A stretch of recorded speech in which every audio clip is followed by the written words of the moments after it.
আসসালামু আলাইকুম। কেমন আছেন বন্ধুরা?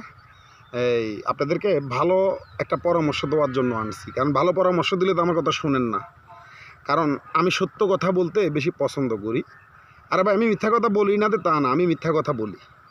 আমার মিথ্যার মাঝে তো ভাই সত্য জিনিসটা আছে, তাই না? প্রত্যেকটা মানুষের জীবনেই আছে। একটা সময় মানুষ হয়তো আমিও একটা সময় মিথ্যা কথা বলতে হয়েছে। বাঁচার জন্য মানুষ অনেক সময় মিথ্যা কথা বলে।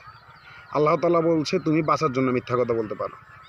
হয়তো আমি মিথ্যা কথা বলছি, এখন আল্লাহ তাআলা আমাকে হেদায়েত করছে, আরও হেদায়েত করুক, সত্য কথা বলতেছি। দেখেন, সত্য কথা বলতে যাইয়া আমার অলরেডি কি সত্য কথা আমি বললাম, সত্যের একটা সন্ধান অলরেডি আমি কন্টেন্ট তৈরি করে দিলাম যে এই গাড়িগুলোতে এই অবৈধ কাজ চলে। হ্যাঁ, আমার দেশের সরকার জেনেও জানে না, মিডিয়াগুলো জেনেও জানে না। আর কিভাবে বলবো ভাই, অলরেডি এই পরকীয়ারে একদম ফ্রি করে দিছে রে ভাই।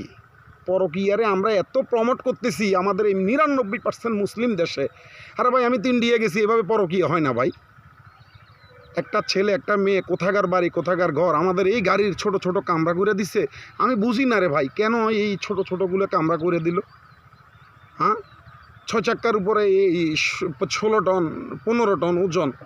ভাই, এগুলো আপনারা দেখতেছেন না ভাই? আমার ফেসবুক বন্ধুরা, প্লিজ আপনারা এগুলো বেশি বেশি করে পোস্ট করেন, আমার এই কথাগুলো অন্তত পোস্ট করেন যে এই পরকীয়া জিনিসটা যেন বন্ধ হয়। গাড়ির মধ্যে পরকীয়া, ঢাকা থেকে 12 ঘন্টা লাগে ভাই কক্সবাজার যাইতে। হ্যাঁ, এই 12 ঘন্টার মধ্যে একটা ছেলে একটা মেয়ে রুমটার মধ্যে কি হয়, কেউ পিছনে যাইতে পারবে না, আলাদা রুম, আলাদা বদ্ধকতা সৃষ্টি করে দিছে। অলরেডি বন্ধ, ওর রুমে কেউ যেতে পারবে না। যাওয়ার দরকার নাই ভাই, আমার সিট করে দেন না। আমার মুসলিম দেশ, মুসলিম হক, হিন্দু বৌদ্ধ খ্রিস্টান কোনো জায়গায় তো প্রমোট করে না রে ভাই পরকীয়া জিনিসটা, কোনো ধর্মই তো নাই।